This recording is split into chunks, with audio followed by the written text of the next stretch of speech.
সংস্কার প্রশ্নে সমালোচনার মুখে বিএনপি, যা বলছেন নেতারা। আলাল বলেছেন, হাসিনা গত 2 আগস্ট তার আত্মীয় স্বজনদের খুদে বার্তা দেন। ফজলুল করিম মন্তব্য করেছেন, 2 শিবিরে বিভক্ত হয়ে গেছে বাংলাদেশ। এতক্ষণ শুনছিলেন সংবাদ শিরোনাম, এবারে বিস্তারিত।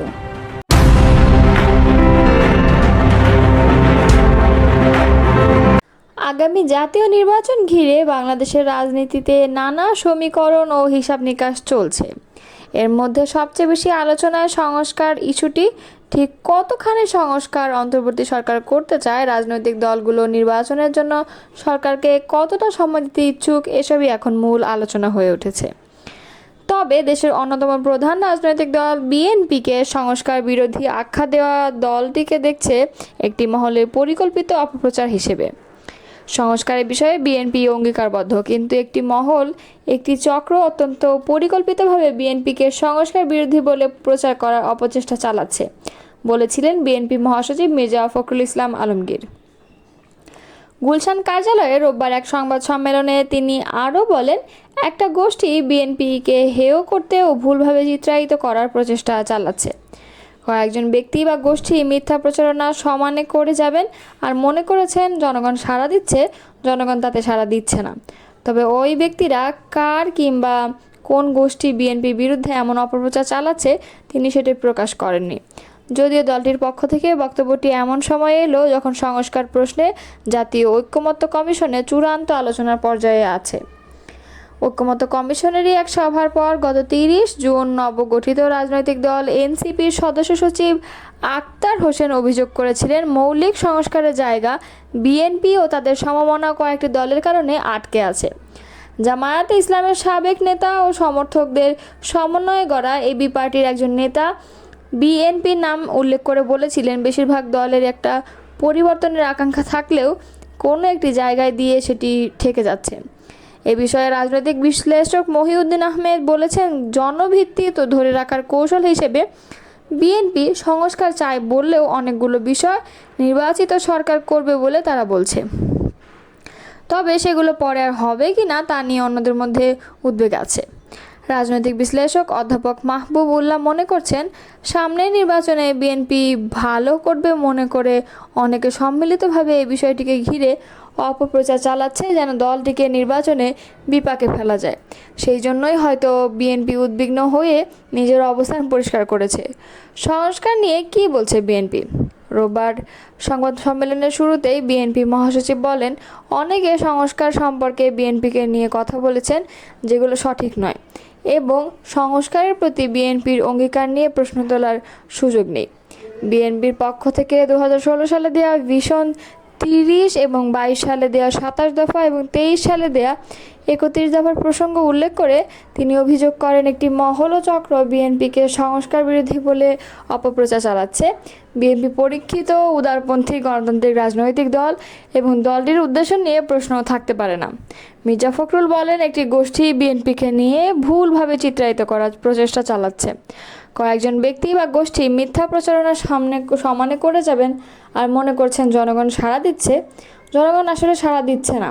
এটাতে লাভ হবে না, কারণ মানুষ বিএনপি চেনে। সংস্কার নিয়ে বিএনপিকে দোষারোপের সঙ্গে নির্বাচনকে বিলম্বিত করার কোনো চেষ্টা আছে বলে বিএনপি মনে করে কিনা এমন প্রশ্নে তিনি বলেন, সেই প্রশ্নের উত্তর আমি এখন দেব না। তবে নির্বাচনকে যারা বিলম্বিত করতে চায় তারা গণতন্ত্রের পক্ষে নয়, জুলাই আগস্টের বিপ্লবের পক্ষের শক্তি নয়। বিএনপি সম্পর্কে ভুল ব্যাখ্যা দেওয়া এবং বিরূপ মনোভাব তৈরির চেষ্টা সফল হবে না। শেখ হাসিনা গত 2 আগস্ট তার আত্মীয় স্বজনদের খুদে বার্তা দেন বলে মন্তব্য করেছেন বিএনপি চেয়ারপারসন উপদেষ্টা সৈয়দ মোয়াজ্জেম হোসেন আলাল। রোববার জাতীয় প্রেস ক্লাব মিলনায়তনে বাংলাদেশ গণজাগরণ দল আয়োজিত 2011 সালের 6 জুলাই তৎকালীন সংসদের বিরোধী দলীয় চিফ হুইপ জয়নুল আবেদিন ফারুকের উপর হামলার সঙ্গে জড়িত পুলিশের হারুন বিপ্লবদের গ্রেপ্তার ও বিচারের দাবিতে প্রতিবাদী সমাবেশে তিনি মন্তব্য করেন। পিআর পদ্ধতির নির্বাচনকে রঙ্গিলা বাক্স বলে উল্লেখ করেছেন তিনি। আলাল বলেন, দেশে নতুন আর একটা রঙ্গিলা বাক্স হাজির হয়েছে। এই রঙ্গিলা বাক্সটা হচ্ছে পিআর পদ্ধতিতে নির্বাচন। পিআর পদ্ধতিতে যে দেশে নির্বাচন হয় সেখানে স্থিতিশীল সরকার নাই, স্বাভাবিক গতি সরকার নাই। বেলজিয়াম ও ইসরায়েলেও আছে, ইসরায়েলের নাম বললে আর কোনো দেশের কথা বলা লাগে না। পিআর পদ্ধতির পক্ষে কারা আছেন সেটা নিয়ে আবার সবাইকে আরও গভীরভাবে চিন্তা করার আহ্বান জানান তিনি।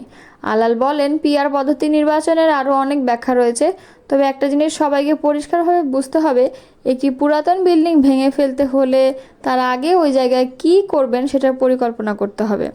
এখন বিল্ডিং ভেঙে ফেললেন, কোনো পরিকল্পনায় নাই, তাহলে ওই জায়গাটা ফাঁকা হয়ে যাবে, আর ফাঁকা জায়গায় ঝড় বৃষ্টি টর্নেডো হয়। শেখ হাসিনা পালানোর আগে তার আত্মীয় স্বজনদের খুদে বার্তা পাঠিয়েছিলেন মন্তব্য করে তিনি বলেন, শেখ হাসিনা তার আত্মীয় স্বজনদের আগেই জানিয়ে দিয়েছিলেন বলেই তারা কেউ গ্রেফতার হননি। শেখ হাসিনা গত 2 আগস্ট তার আত্মীয় স্বজনদের খুদে বার্তা পাঠিয়েছিল যে তোমরা যে যেভাবে পারো দেশ ছেড়ে চলে যাও, যে কারণে তারা কোনো আত্মীয় স্বজন গ্রেফতার হয়নি, সবাই নিরাপদে দেশ থেকে পালিয়ে গেছেন। আলাল বলেন, দেশে নতুন করে রাজনৈতিক জোট পাকানোর চেষ্টা করা হচ্ছে, এটা ছিল শিক্ষার্থীদের আন্দোলন, এই পেছনে প্রেরণা ও শক্তিদাতা ছিল বিএনপি ও তার নেতৃত্বাধীন জোট। সবচেয়ে বেশি শহীদের সংখ্যা বিএনপিতে, সবচেয়ে বেশি আহত সংখ্যা বিএনপিতে, সবচেয়ে বেশি গুমের সংখ্যা বিএনপিতে, কিন্তু আমরা কৃতিত্বের দাবি করি না। আমরা মনে করি বিএনপি এটা করা উচিত ছিল, করেছে। প্রতিবাদ সমাবেশে বক্তব্য রাখেন নাগরিক ঐক্যের সভাপতি মাহমুদুর রহমান মান্না। ইসলামী আন্দোলন বাংলাদেশের সিনিয়র নায়েবে আমির মুফতি সৈয়দ মোহাম্মদ ফয়জুল করিম বলেছেন, কেউ ইসলাম ঐকমত কায়েম করতে চায়, কেউ আমেরিকান গণতন্ত্রবাদ প্রতিষ্ঠিত করতে চায়, কেউ ভারতের পক্ষে, কেউ ভারতের বিপক্ষে। 2 ভাগে ভাগ হয়ে গেছে বাংলাদেশ, 2 শিবিরে বিভক্ত হয়ে গেছে। আগামী নির্বাচনে কী অবস্থা হবে, কারা ভোট পাবে, কথা ক্লিয়ার। যারা সুশাসন কায়েম করতে পারবে তারাই ভোট পাবে, যারা সুশাসন কায়েম করতে পারবে না তারা ভোট পাবে না, ক্লিয়ার কাট কথা। রোববার বিকালে রাজশাহীতে এক মতবিনিময় সভায় প্রধান অতিথির বক্তব্যে তিনি এ কথা বলেন। ইসলামী আন্দোলন বাংলাদেশের রাজশাহী মহানগর শহরের একটি কমিউনিটি সেন্টারে এই মতবিনিময় সভার আয়োজন করা হয়। ইসলামী আন্দোলনকে আওয়ামী লীগের দালাল বলার প্রতিবাদ জানিয়ে দলটির শীর্ষ নেতা বলেন, আজকে আমাদেরকে তারা বলে আমরা নাকি আওয়ামী লীগের দালাল, আমরা নাকি আওয়ামী লীগকে সহযোগিতা করেছি। রাজনীতি করবেন জেনে শুনে রাজনীতি করেন, বক্তব্য দেবেন জেনে শুনে দিয়েন। ইসলামী আন্দোলন বাংলাদেশ আজ পর্যন্ত প্রশ্নবিদ্ধ কোনো জাতীয় নির্বাচনে অংশগ্রহণ করেইনি। তিনি বলেন, 2014 নির্বাচনে ইসলামী আন্দোলন অংশগ্রহণ করেনি, 18 নির্বাচনে করেনি, এবং বিএনপির মহাসচিব মির্জা ফখরুল ইসলাম আলমগীর কিন্তু গণভবনে গিয়েছেন, ইসলামী আন্দোলনে অংশগ্রহণ করেছে, কিন্তু শেখ হাসিনার সঙ্গে বৈঠক করে নাই।